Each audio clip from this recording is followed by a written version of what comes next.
शांत हो जाओ सब, शांत।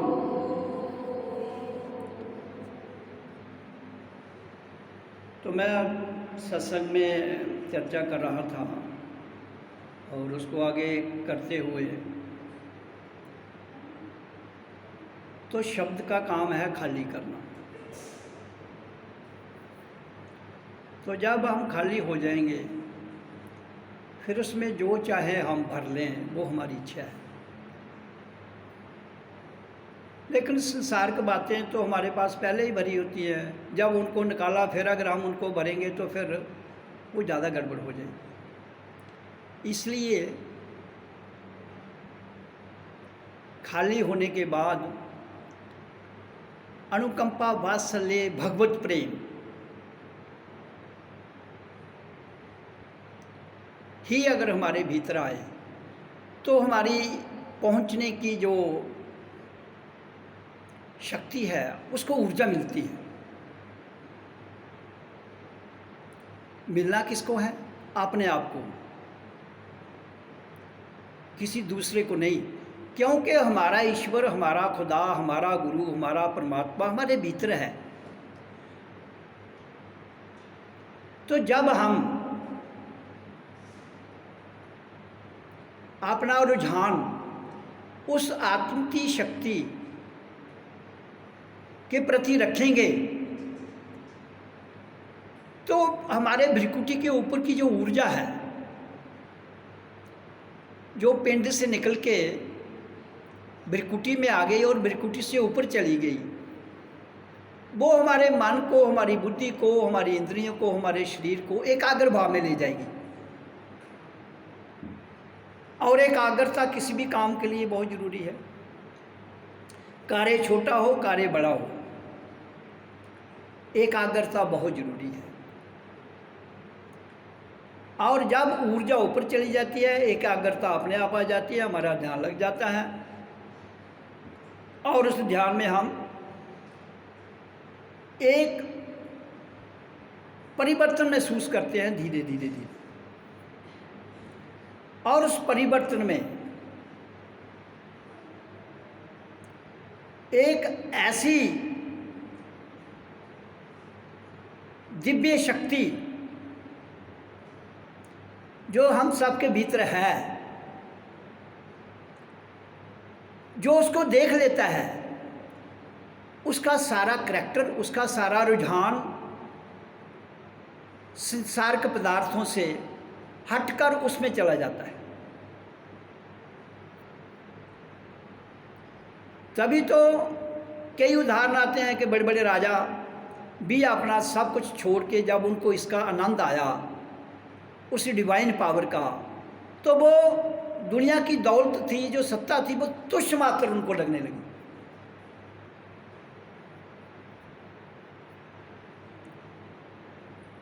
तो जब कोई चीज़ तुच्छ मात्र लगती है और फिर उसके स्थान पर दूसरी हमें अच्छी एक पदार्थ, डिवाइन पावर पदार्थ से आगे मिल जाता है, तो वो शुद्ध तुच्छ छोड़ना नहीं पड़ता है, सहज में छूट जाता है।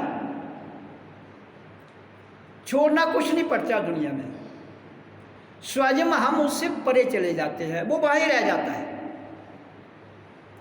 जैसे ज़मीन है, मकान बना है, तो सीढ़ी से चढ़ के जब आप पहली मंजिल पर चले जाओगे तो ज़मीन स्वयं छूट गई, आपने छोड़ी नहीं, आपने सिर्फ पहली मंजिल पर जाने का प्रयास किया।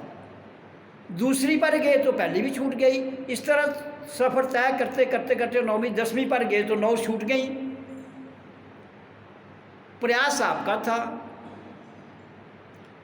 यात्रा तय हो गई। इसी तरह से हमारे शरीर में भी 10 द्वार हैं। पाँव के अंगूठे से लेकर हमारी सिर की चोटी तक, टॉप ऑफ हेड तक 10 द्वार हैं। उसको आप किसी भी रूप में व्याख्यान कीजिए।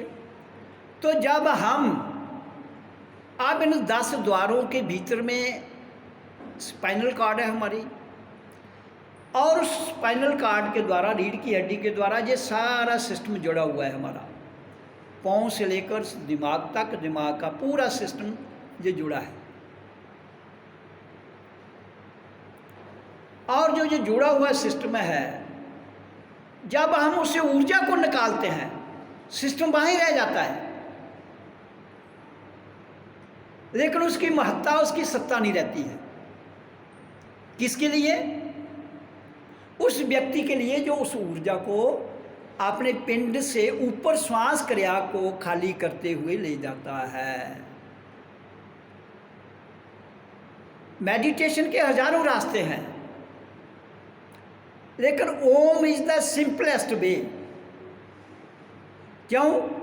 क्योंकि जब सूर्य से ध्वनि पैदा होती है तो वो ओम की ही ध्वनि है।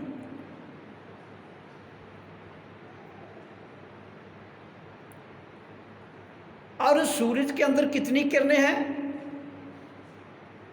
364। साल में कितने दिन होते हैं? 364.25। तभी 4 साल के बाद एक लीप का साल आता है और 29 का फिर महीना फरवरी बन जाता है। तो जो जितनी भी ये तरंगें हैं, जितनी किरणें हैं सूरज के भीतर, ये 364 हैं। और उनमें हर किरण का अपनी ऊर्जा है और अपना रंग है।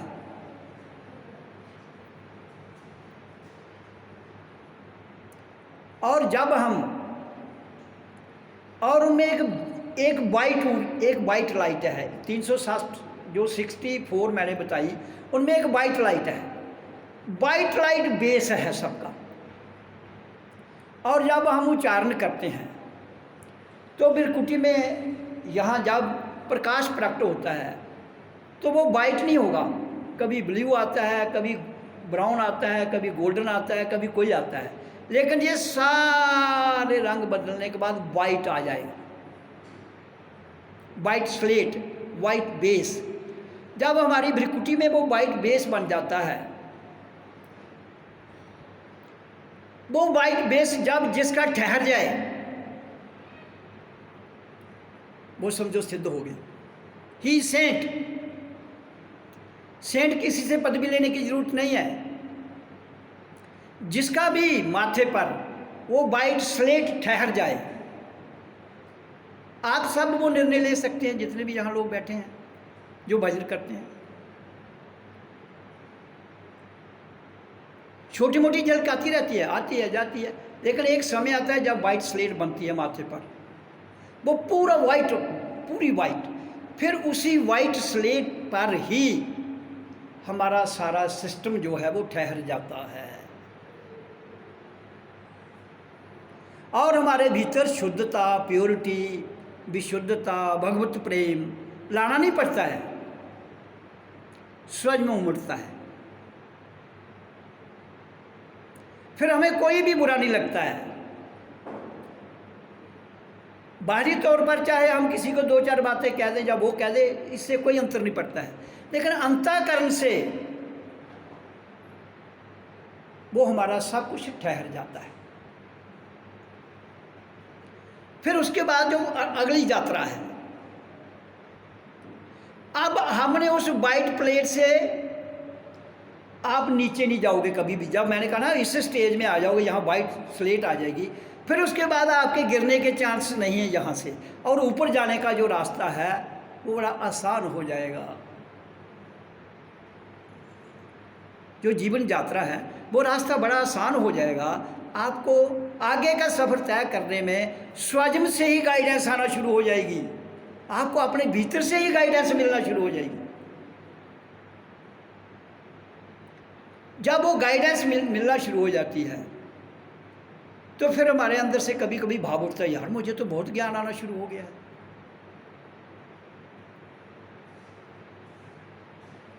लेकिन जब हम धीरे धीरे धीरे धीरे अपने अभ्यास में परिपक्व होते जाएंगे तो एक स्टेज आ जाएगी जब हम कहेंगे नहीं, हमारे पास कोई इस ज्ञान जो है, ज्ञान एक स्टेज है, वो धीरे धीरे धीरे ज्ञान से भी परे चला जाता है आत्मा। पहले अज्ञानी थे, फिर ज्ञान आया, फिर अज्ञानी।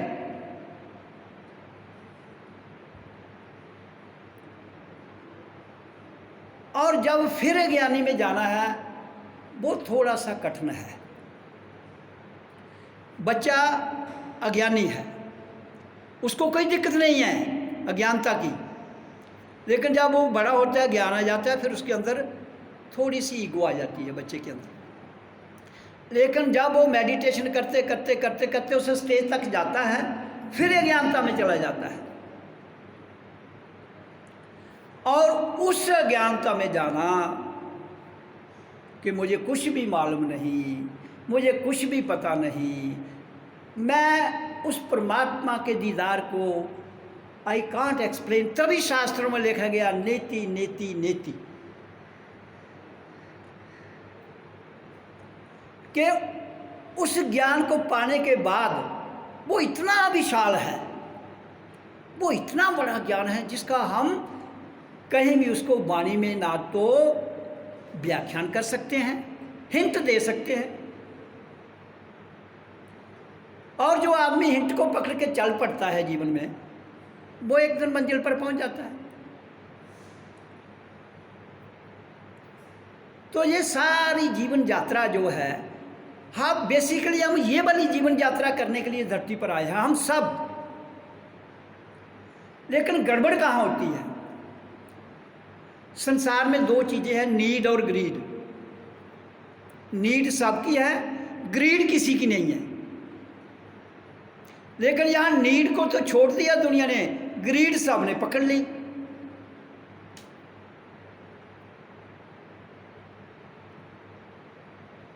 नीड सबकी पूरी होती है, ग्रीड किसी की पूरी नहीं होती। क्यों? अगर मेरी इच्छा होगी कि मेरे पास इतने मकान होने चाहिए, फिर वो आ जाएं, फिर उसके बाद एक और चाहिए, फिर और चाहिए, तो ग्रीड कभी पूरी नहीं होती।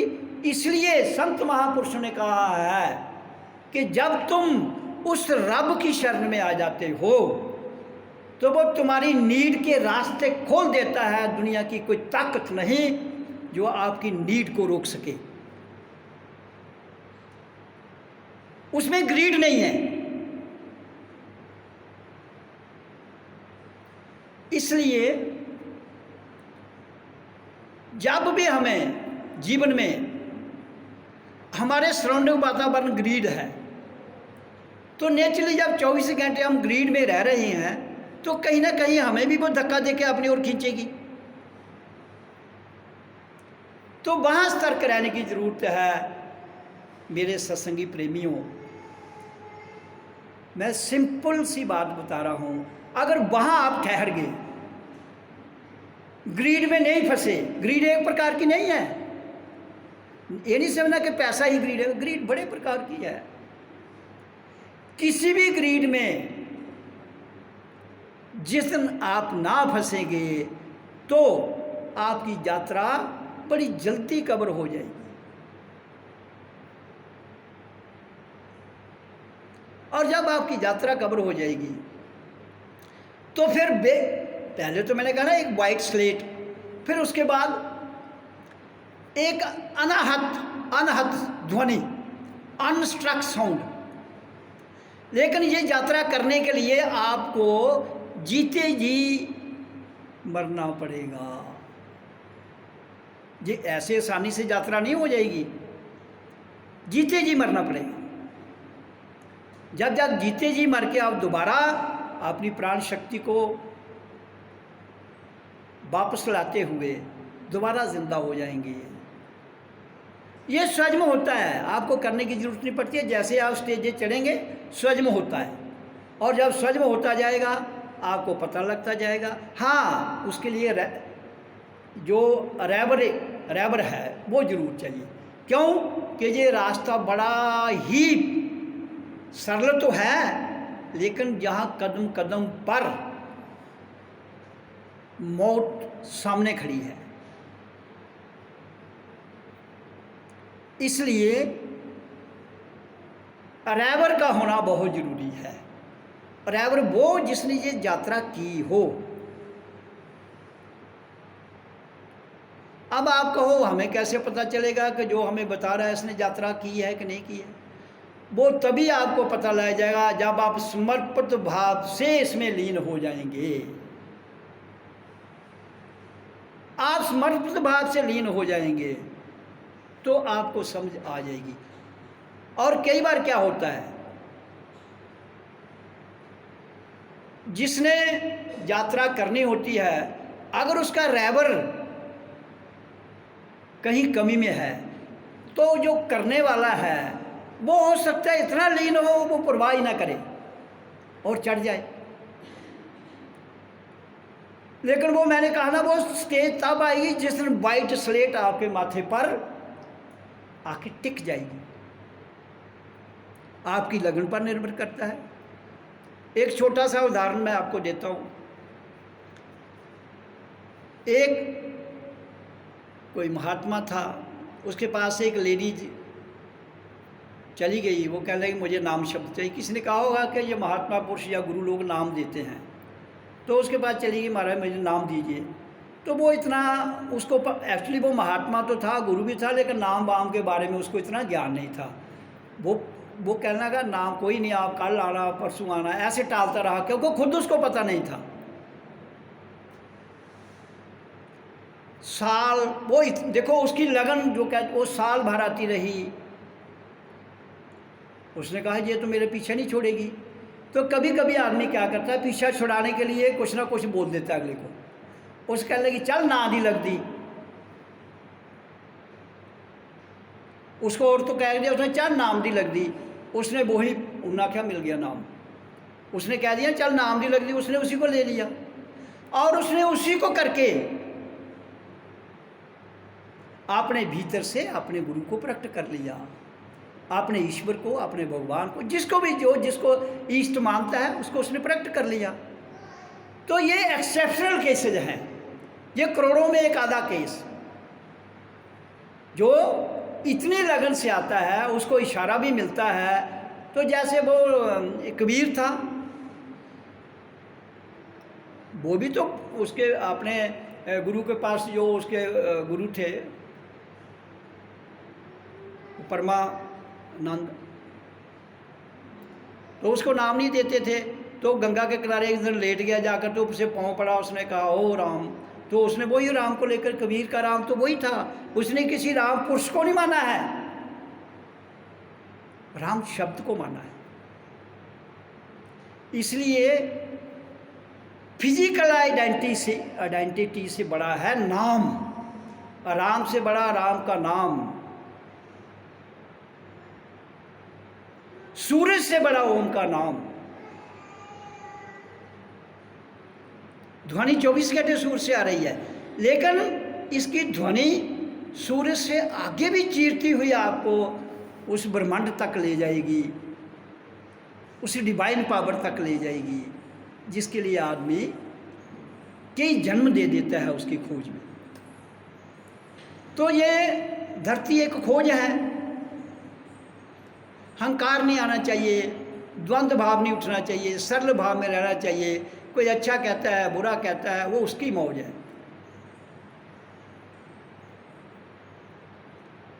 तब जाकर हम अपने मकसद में और अपने उस एक इनफाइनाइट पराशक्ति है, जो परम शक्ति है, जो उससे जुड़ जाएंगे। जब उससे जुड़ जाएंगे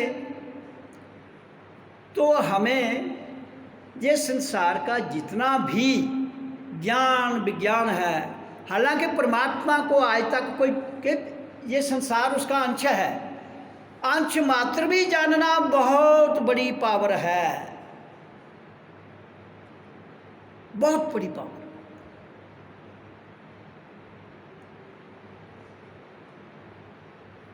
क्योंकि पूर्ण तो तब हो जाता जब आदमी स्वयं इस जीव को कब इसने जाना है, कब आना है, उसका पूर्ण साक्षात ज्ञान कहीं लिखा जाता। ना तो वो शास्त्रों में आया, कहीं थोड़ी बहुत छोटी मोटी कहानियाँ मिलेंगी आपको, और ना स्वयं भी आप उस पर प्रैक्टिस करोगे तो भी एक जगह आके रुक जाओगे, इसके आगे कुछ नहीं है।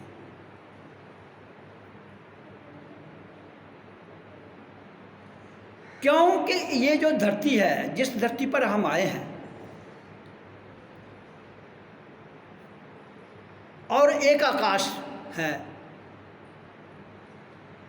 और हम धरती और आकाश का फासला कभी नापा नहीं जाता है।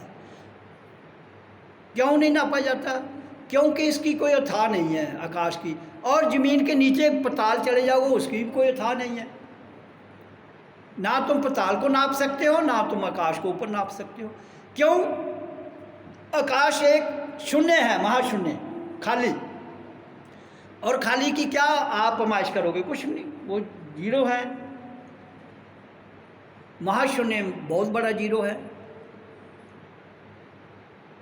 तो मेरा कहने का भाव ये है कि हमारा जीवन इतना सरल हो जाए जिससे हमें अपनी यात्रा को तय करने में दिक्कत ना आए।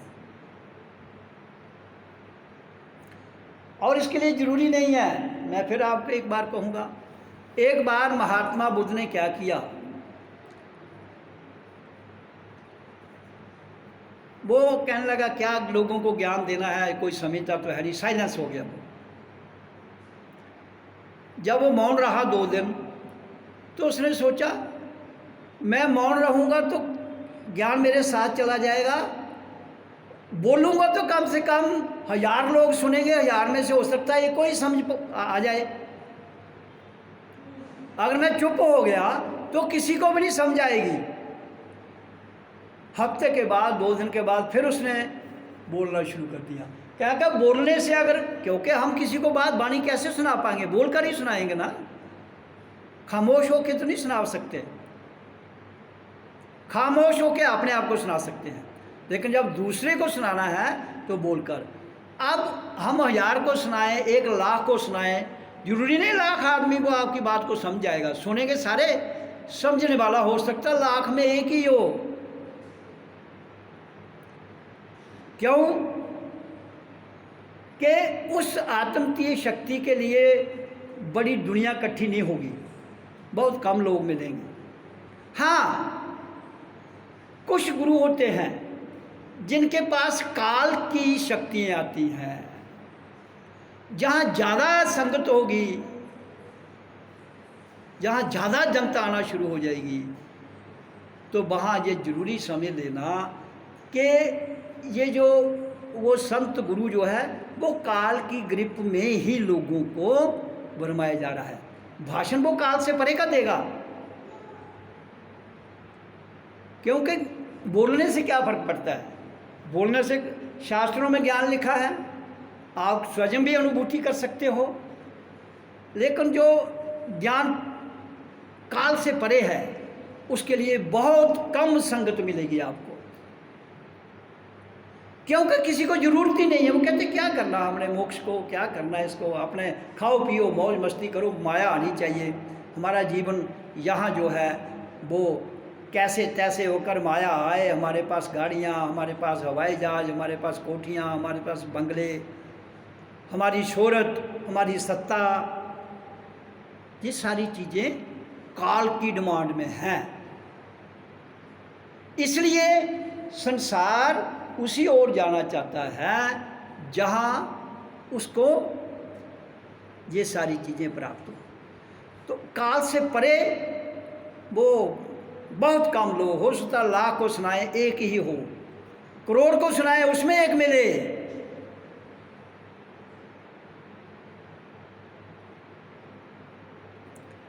तो इसलिए हमें अपने आप को देखना है, हमें अपने आप को देखना है अपने आप को जानना है, अपने आप को समझना है, अपने आप में रहना है, अपने आप से बात करनी है, अपने आप से ज्ञान प्राप्त करना है।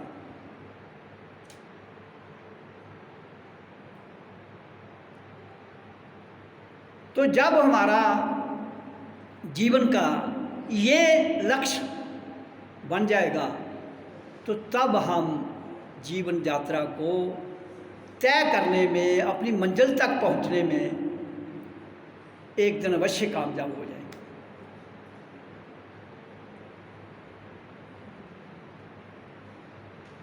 क्योंकि ये व्यक्तिगत मामला है, कोई किसी के साथ नहीं जाएगा।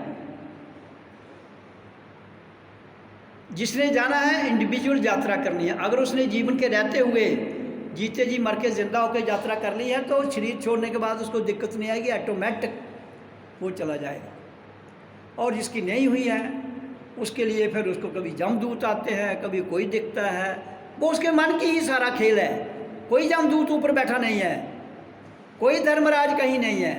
ये सिर्फ काल्पनिक शक्तियों के द्वारा, हमारे द्वारा मनोनीत की गई है। किनके द्वारा? जो काल की भक्ति करते हैं उनके द्वारा। तो इसलिए, लेकिन जब तक हम काल की भक्ति नहीं करेंगे हम पार भी तो नहीं जा सकते हैं। क्योंकि शरीर को नहीं साधेंगे, मन को नहीं साधेंगे, बुद्धि को नहीं साधेंगे तो उससे परे कैसे जाएंगे। इसलिए इसको भी साधना पड़ेगा। इसको साध कर ही हम आगे की यात्रा करके पराशक्ति में, उस परम पिता परमात्मा की इनफाइनाइट ऊर्जा से अपने आप को जोड़ लेते हैं और उसमें लीन हो जाते हैं।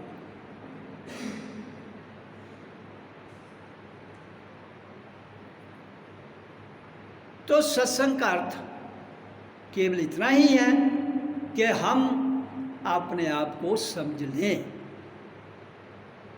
अपने आप को जान लें, अपने आप को पहचान लें, अपने भीतर की अब चेतन शक्ति को चेतनता में ले जाए।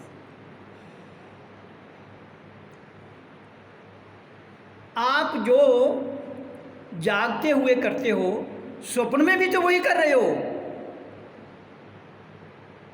तो फर्क क्या है? जागने और स्वप्न अवस्था में फर्क कहाँ रहा? सिर्फ स्वप्न में आपकी आंखें बंद होती हैं, जागते हुए आपकी आंखें खुली हुई हैं, आप हाथों से काम कर रहे हो, कोई भी काम करोगे, खाओगे, पियोगे, तो वैसी सारी बातें आप स्वप्न में भी करते हैं। अब चेतन माइंड में भी सिर्फ एक आंख बंद होती है आपकी।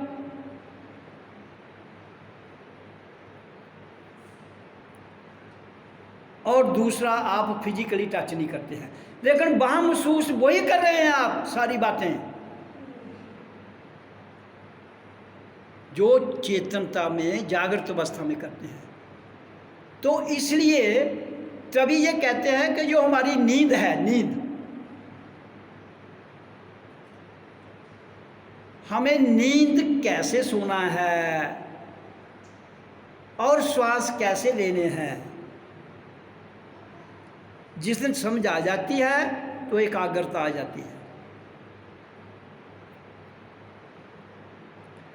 क्योंकि जब आप चेतन में रहेंगे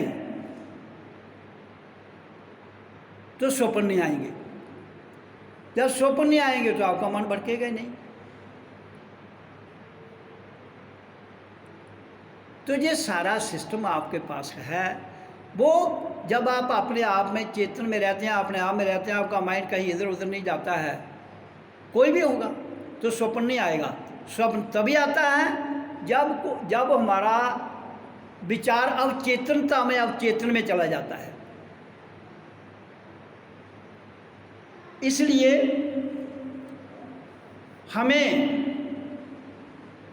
अपने आप को बड़ा सरल भाव में रखते हुए,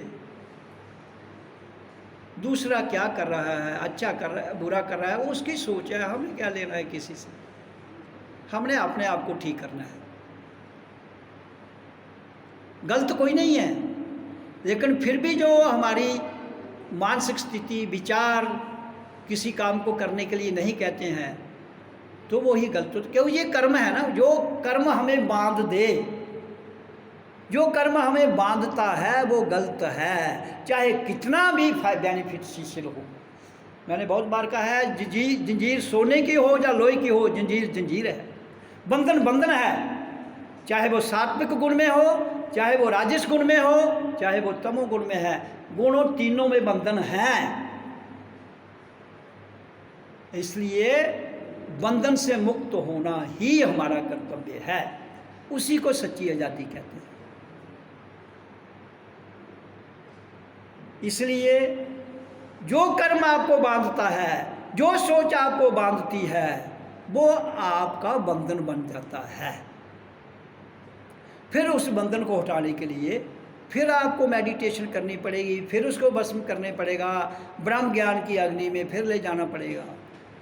इसलिए जो कर्म हम करते हैं, अगर उसी क्षण उसकी सज़ा मिल जाती है तो आप बंधन मुक्त हो गए। अगर उसकी सज़ा पेंडिंग हो जाती है तो आप कर्म बंधन में फंस जाओगे। ये याद रखना। आपने किसी को थप्पड़ मारा, उसने भी आपको मार दिया, हिसाब किताब बराबर हुई है, फिर उसके बाद सोचना नहीं, तो आप बंधन मुक्त। अगर आपने सोच को उसको अपने साथ दे लिया, फिर आपको नींद नहीं आएगी, फिर आपको विचार भी तंग करेंगे, नींद में भी तंग करेंगे। हो सकता है कईयों की उसी वक्त निकल जाती है, कईयों की 2 दिन के बाद, 3 दिन के बाद, और कईयों की ना ही निकले। आप देखो दुनिया में बाप का झगड़ा किसी से होता है और बेटा भी उसकी साथ रहता हुआ देख लेता है, तो जिसके साथ झगड़ा हो रहा है उसका उसके साथ नफरत हो जाती है, तो पीढ़ी दर पीढ़ी वो नफरत खत्म नहीं होती है। क्यों? कि कर्म बंधन उसने किया नहीं, बेटे ने किया नहीं उस वक्त, लेकिन कर्म बंधन में वो फंस गया उसको देखकर।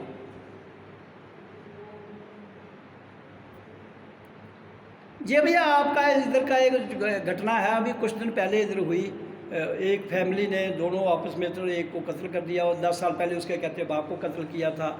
तो वो तब से उसके अंदर वो एक नफरत, बदले की भावना, तो फिर उसका अंत नहीं होता है, क्यों? वो मल्टीप्लाई होती जाती है। कर्म बंधन जो है, या हमारे अंदर कोई नफरत की भावना, वो मल्टीप्लाई होते होते होते होते वो आगे चली जाएगी। फिर जब आगे चली जाती है तो इतना, मैंने कहा ना, ये संसार एक निटेड वेब है, बुना हुआ जाल। तो वो बुना हुआ जाल किसी ने थोड़े बुना है, हम ही तो बुन रहे हैं। तो इसलिए अपने आप को सरल भाव में रखिए, अपने जीवन को शांत रखिए, अपने आप में रहिए, तो मेरा ख्याल है जीवन भी आनंदित गुजर जाएगा और समय भी निकल जाएगा, और हमारा धरती पर आने का लक्ष्य भी पूरा हो जाएगा। एक छोटी सी बात मैं आपको बताता हूँ। जब कभी जीवन में दिक्कत आए, सोच चिंता में चली जाए, तो शांत होकर ये सोचना, बिल्कुल उसी वक्त कहो, जो हमसे पहले थे वो कहाँ है आज? अगर वो नहीं है तो हम भी एक दिन चले जाएंगे, और जब आने वाले हैं वो भी एक दिन चले जाएंगे। तो आपकी चिंता जो है वो निकल जाएगी, क्योंकि इधर कोई मालिक तो है ही नहीं, कोई यहाँ मालिक नहीं है। कोई किसी जगह अमानत लेके 10 साल के लिए है, कोई 50 साल के लिए, 100 साल के लिए, अल्टीमेट उसको जाना है, जहाँ कोई मालिक नहीं है। हाँ, जहाँ समय जो है, उस समय को हम कैसे यूज करते हैं, उस चीज़ पर हमारा अधिकार है। टाइम का प्रयोग हम कैसे करते हैं, अच्छा करते हैं, बुरा करते हैं, बातों में, गप्पों में, कहानियों में, या अपने आप को जानने में, ये आपके हाथ में है, ये हम सबके हाथ में है। इसलिए जो हमारे हाथ में है वो तो हम कर नहीं रहे हैं, जो हमारे हाथ में नहीं है उसको तो हम, उसके लिए हम झगड़ा क्रिएट कर रहे हैं। जो एक दिन चले जाना है, कोई नहीं रहेगा इधर।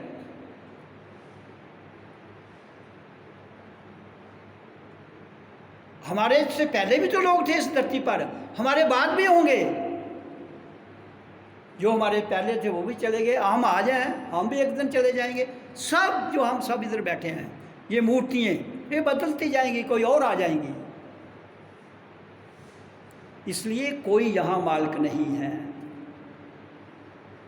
इसलिए समय का सदुपयोग करते हुए अपने भीतर से अपने आप को जानते हुए किसी के साथ राग द्वेष चालाकी या किसी के साथ धोखाधड़ी जीवन में मत कीजिए। लालच होगा तो धोखाधड़ी करेंगे ना। जब लालच नहीं होगा तो धोखाधड़ी किस लिए करेंगे? नहीं करेंगे। तो इसलिए अपने आप को बड़ा एक सरल जीवन गुजारने का प्रयास कीजिए। दूसरों की चिंता छोड़ दीजिए, अपनी चिंता, खुद की चिंता से निकलकर चिंतन में अगर चले जाते हैं हम सब, तो आनंद आ जाएगा, जीवन में जीने की कला आ जाएगी। हाँ, अगर हम एक दूसरे के मान लो देखते हैं यार वो ऐसा कर रहा है, वो ऐसा कर रहा है, तो फिर उससे मन जो है वो विचलित हो जाएगा। अब लोग कहते हैं कि हमारे बच्चे ठीक नहीं है। भाई तुम ठीक नहीं हो, बच्चे तो ठीक हैं। क्योंकि वो तो हमारी ही औलाद हैं। तो हमारी औलाद अगर है तो अगर ठीक नहीं है तो इसका मतलब है हम ठीक नहीं हैं। आप आम लगाओ, जहाँ दशहरी, उसको दशहरी आम ही लगेंगे ना, कि या दूगे लगेंगे ना कोई और। इसलिए हम क्यों ये कारण है, इसको हटाना बड़ा मुश्किल है। क्यों कि आपकी शादी बंधन में हुई, आपका प्यार बंधन में है, आपका संसार बंधन में है। जब एक लड़का एक लड़की की शादी होती है तो वो पंडित जब फेरे लगवाते हैं, 7 फेरे लगवाने में वो डोर बांधते हैं ना। भाई वो रस्सी से बांधने से आप किसी को कैसे उसके मन को उसको जीतोगे, उसके प्रेम को कैसे जीत पाओगे, कैसे उसको अपने साथ मिला पाओगे? तो वो शुरू से ही बंधन दिया जा रहा है आपको, जबरदस्ती का सौदा है। और फिर जबरदस्ती प्यार थोपा जाता उस पर, उसकी मर्जी है या नहीं है। नहीं, क्योंकि ये रीत पुरानी है। बंधन में 2-4 दिन 10 दिन तो आदमी सह लेता है, लेकिन बाद में झगड़ा होता है। वही मियाँ बीबी बाहर चाहे बड़े प्यार से जा रहे हैं, लेकिन अंदर से जब शाम को घर आते हैं, दोनों एक कमरे में बैठते हैं, तो कुछ मुसरे एक दूसरे पर इल्ज़ाम लगाना शुरू हो जाते हैं। तो फिर जब वो ऐसा करते हैं, बाहर तो कहते हैं हमारी शादी है, ये मेरा पति है, मैं इसकी पत्नी हूँ, नकली। तो फिर जब नकल से जो औलाद होगी वो असल कहाँ होगी? 4 साल में माँ की कोख में बच्चा पलना शुरू होता है और उसके बाद माँ की कोख से बाहर आता है। 4 साल तक वो 70% ज्ञान एक्वायर कर लेता है माँ बाप का, सिर्फ 4 साल तक माँ बाप का जो करैक्टर है 70% उसका वो एक्वायर कर लेता है। तो आप जब वो माँ की कोख में था, जब वो एक छोटा सा दाखिल हुआ उसकी भूमि में, तो क्या था वो, क्या विचार थे उस वक्त माँ के, क्या विचार थे बाप के, क्या सोच रहे थे? क्योंकि रियलाइज तो नहीं थे वो, दे आर नॉट रियलाइज्ड। दिमागी तेज हो सकते हैं, इंटेलिजेंट हो सकते हैं, लेकिन रियलाइजेशन बहुत दूर की बात है। तो इसलिए we cannot blame our children, हम अपने बच्चों को दोषी नहीं कह सकते हैं, और हमारे माँ बाप हमें दोषी नहीं कह सकते हैं। क्यों? कि अगर उन्होंने हमें पैदा किया है, जो उनका सोच होगी उसका 70% 4 साल के अंदर चला जाता है, बाकी 30% बाद में आता है। तो वो 30% कहाँ से मिलता है? जैसे बड़ा बड़ा होता जाता है उस माँ से मिल जाता है, दोस्तों से मिल जाता है, बाकी वो इधर उधर से इकट्ठा कर लेता है। तो इसलिए माता पिता का प्रेम विवाह जो है वो बहुत बड़ी ताकत है। प्रेम में कोई बंधन नहीं है, नो कंडीशन। प्यार में कंडीशन है, और जहां कंडीशन है वहां बंधन है।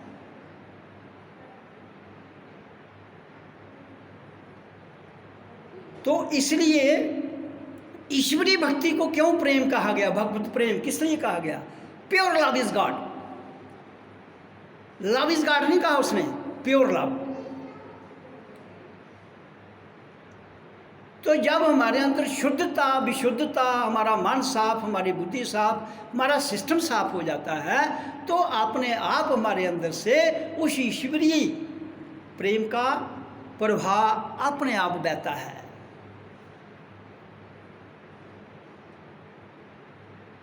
जिससे हम किसी से घृणा नहीं करते हैं, जिसके द्वारा हमें कोई बुरा नहीं लगता है, जिसके द्वारा हम किसी के बारे में नहीं सोचते हैं। हाँ, बाहर से बेशक हम बात करेंगे, अंतःकरण से कभी जो रियलाइज्ड पर्सन है वो अंतःकरण से कभी किसी का बुरा नहीं चाहेगा। इसलिए कहते हैं ना, संत किसी का बुरा नहीं चाहते। क्यों? क्योंकि वो रियलाइज्ड है।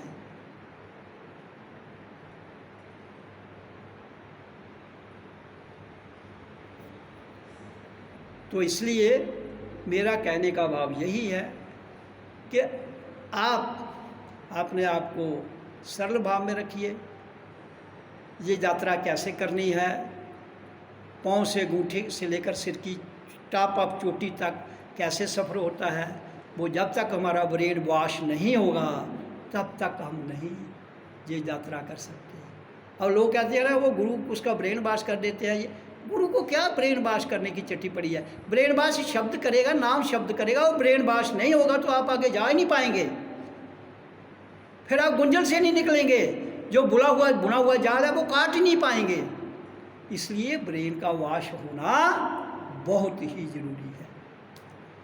ओ